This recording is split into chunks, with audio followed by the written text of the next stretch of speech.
आज मैं आग्रह करता हूं, अगर मेरी आवाज इस देश के जो हमारे विपक्ष के बड़े नेता हैं, राहुल गांधी जी, अखिलेश जी, एमके स्टालिन साहब, शरद पवार जी, उद्धव ठाकरे जी, जो भी सुन रहे हो, उनसे निवेदन है मेरा कि आप इस लड़ाई को लेकर आगे बढ़े। समाज में और देश में तुरंत न्याय होगा जब चुनाव पारदर्शी हो जाएगा।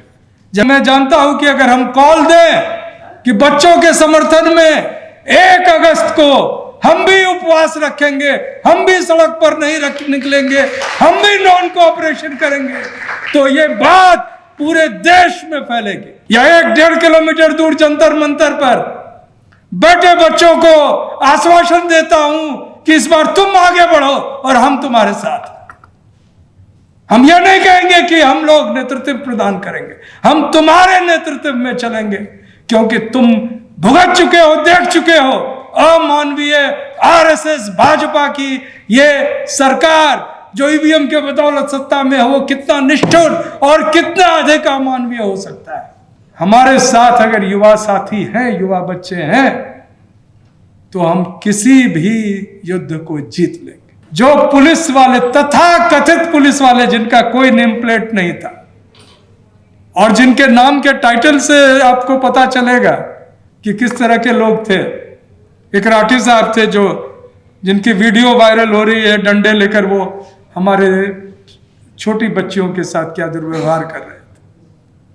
और एक डीसीपी है, पता नहीं कौन से परीक्षा में कैसे वो पास हुआ होगा, थप्पड़ मार रहा था। तो ये संस्थाओं को कब्जा करके आरएसएस ने ऐसे लोगों को बिठा दिया है जो कि न मानवता जानते हैं, न बच्चों के साथ सलूक जानते हैं, सिर्फ लूट और लूट इस देश में हो रहा है। उस संस्था को, जिसको दिखाया गया है कि वो एक सरकारी संस्था है, एनटीए, नेशनल टेस्टिंग एजेंसी, दरअसल वो आरएसएस के लोगों का एक जमावड़ा है, जिस पर एक आवरण बना दिया गया है कि वो सरकारी नहीं है। दिख रहा है न सिर्फ दिल्ली में बल्कि भारत के अनेक शहरों में हमारे युवा जाग कर सड़कों पर आ रहे हैं, जिसकी निहायत बहुत ही जरूरत।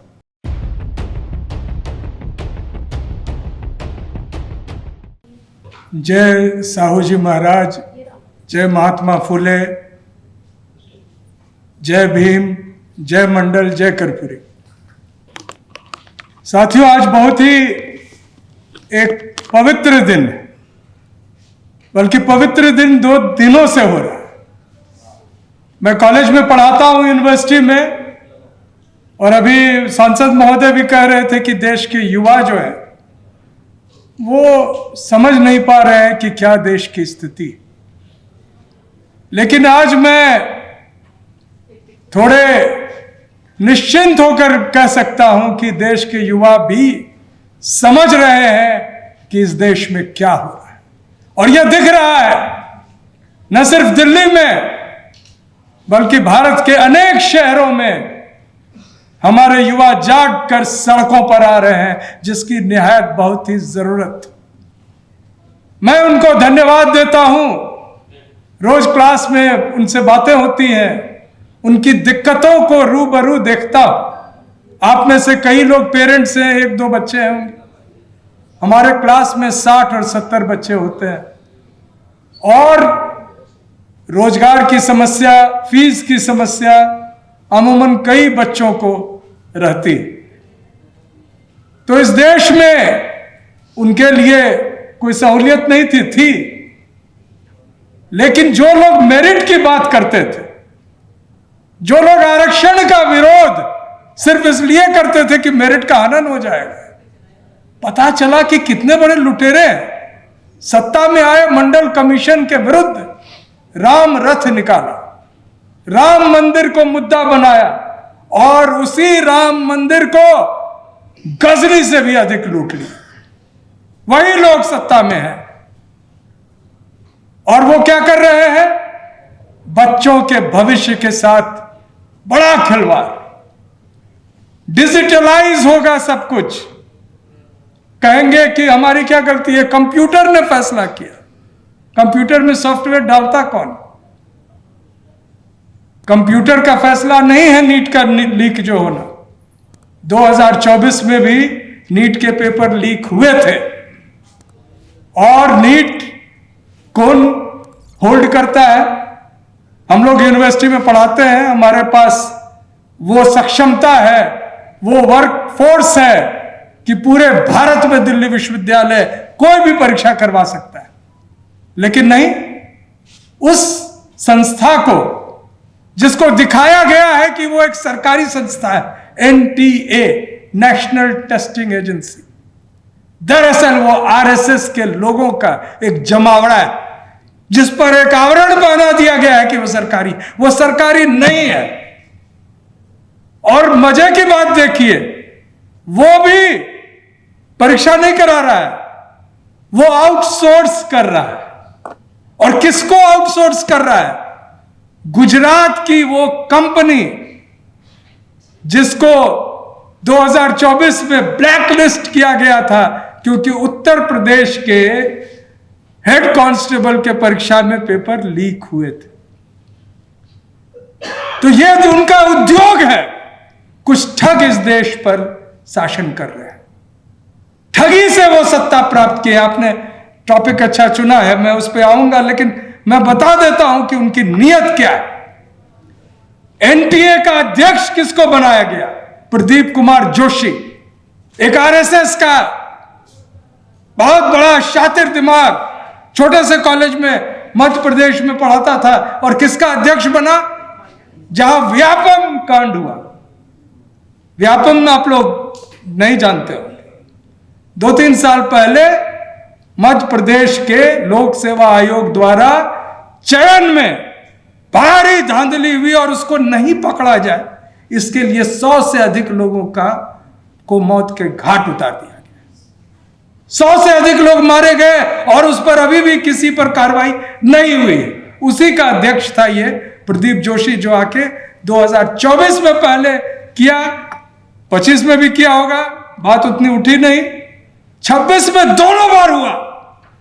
जब ये रीटेस्ट हुआ है उसमें भी गड़बड़ियां हुई है, क्योंकि मुझे व्यक्तिगत तौर पे पता है कि 20-25 लाख में कैसे, और इस बार सॉल्व पेपर्स नहीं आ रहे थे, सिर्फ कोड आ रहे थे। जानते हैं ना, वो परीक्षा में अलग अलग कोड की आंसर शीट्स मिलते हैं।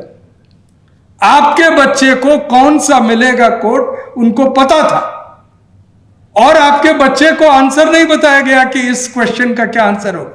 ABCD रटवा दिया गया। क्वेश्चन नंबर 1 ए आंसर है, क्वेश्चन नंबर C, और ऐसे कई लोग। तो बच्चों का गुस्सा लाजमी था, वो सड़क पर निकले। हमारे राजनीतिक दल चूक गए इसमें। मैं स्वयं कई दल के बड़े नेता, यूं कहिए राष्ट्रीय अध्यक्षों से बात की, और मैंने कहा कि आपको एक बार सड़क पे आने की जरूरत है। और इस देश का जो गृह मंत्री है, किसी पर कोई उपकार नहीं करता है, वो सिर्फ सौदा करता है। हो सकता है सौदा हुआ हो, लेकिन बात आगे निकल गई। बात आगे निकल गई दोनों से। छात्रों का हुजूम परसों, जो भी आप दिल्ली के हमारे भाई बहन यहां सुन रहे हैं, देखे होंगे अपनी आंखों से किस तरह से दिल्ली में लोग आते जा रहे थे, बच्चे आते जा रहे थे, और उनको टारगेट किया जा रहा था। सारे मेट्रो बंद कर दिए गए, बसें बंद कर दी गई, फिर भी लोग आते जा रहे थे, और कोई पेशेवर लोग नहीं थे किसी राजनीतिक दल के।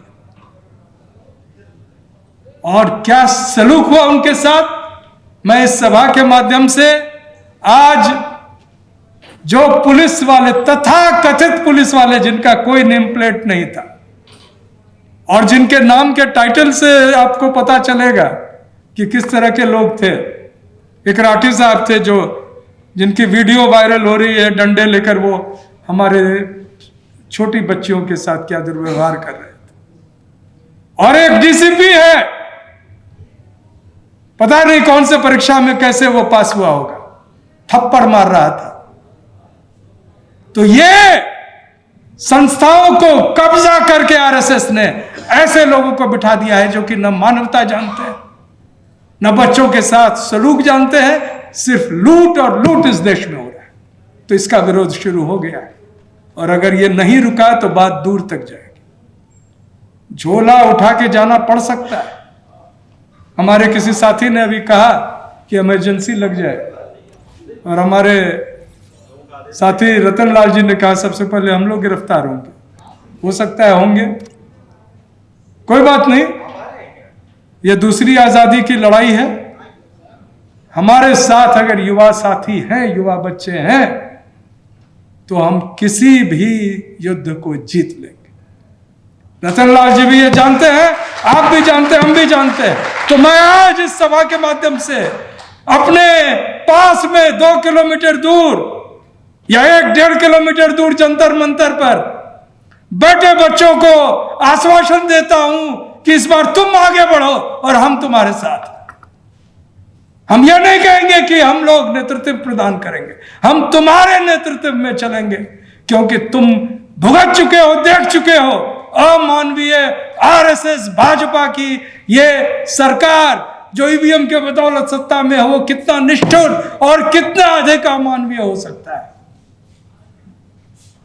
तो आज हम लोग संकल्प लें कि इस मुहिम को आगे बढ़ाएंगे।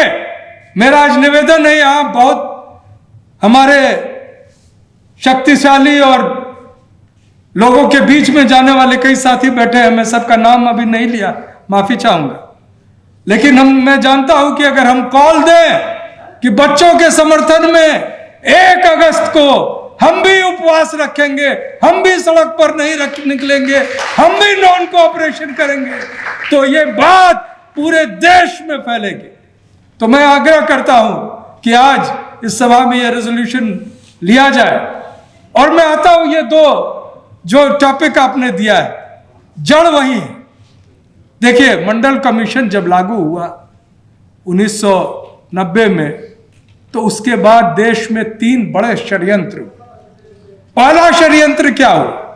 पहला षड्यंत्र हुआ निजीकरण। जब सारी संस्थाएं निजी हो जाएगी तो तुम आरक्षण मांगो, कहां लोगे?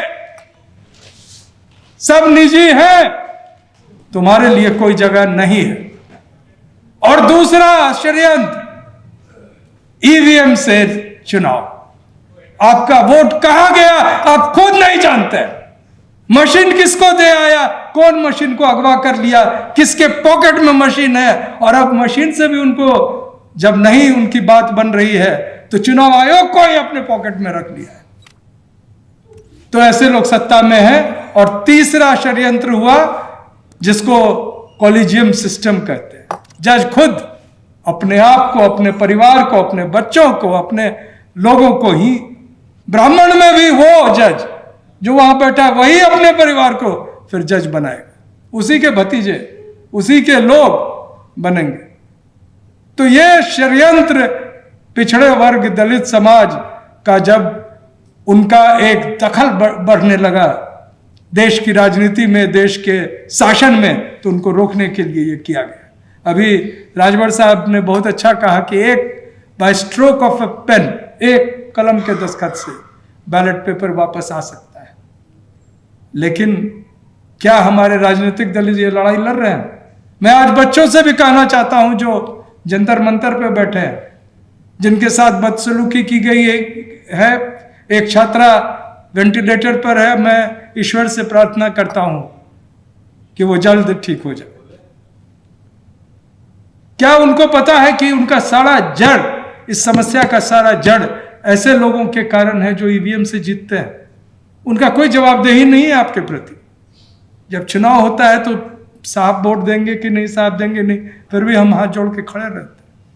अब उनको पता है कि हम आपको लात भी मारेंगे, जूते भी चलाएंगे और जीतेंगे, क्योंकि हमारे पास मशीन। तो ये मशीन की लड़ाई, ईवीएम के विरुद्ध लड़ाई और बैलेट पेपर से चुनाव कराने का मुहिम, उसमें व्यक्तिगत तौर से मैं 2018 से हूं, लेकिन मुझे आश्चर्य होता है कि राजनीतिक दलों का यह मसला बना ही नहीं।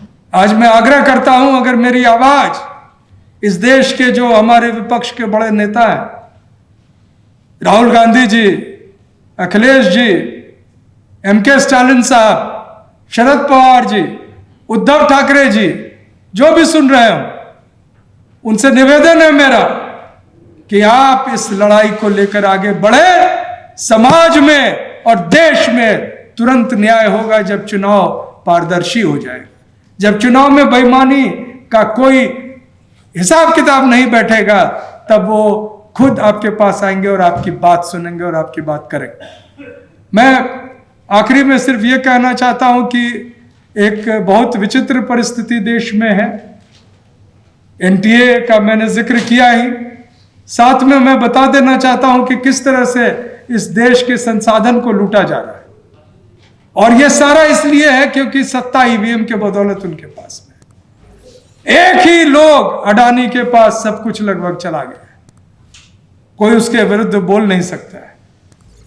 लेकिन जो एक सिल्वर लाइनिंग जिसको कहते हैं, यानी कि एक दूर में एक सितारा चमक रहा है, वो हमारे छात्र, हमारे युवा, हमारे जो संघर्षरत बच्चे हैं, जो समझ चुके हैं कि उनको सड़क पे आना होगा। उससे हमें लग रहा है कि इस देश में पुनः प्रजातंत्र, सामाजिक न्याय और समानता, समरसता वापस आ सकती है। और इसके लिए मैं और हमारे साथी, और मैं समझता हूं इस हॉल में जो भी हमारे साथ बैठे लोग हैं, जो हमारे इस YouTube के माध्यम से हमारी बातें सुन रहे होंगे, वो सभी इस मुहिम में हमारे साथ रहेंगे। और इन्हीं शब्दों के साथ जय संविधान कहकर मैं अपनी बात समाप्त करता हूं।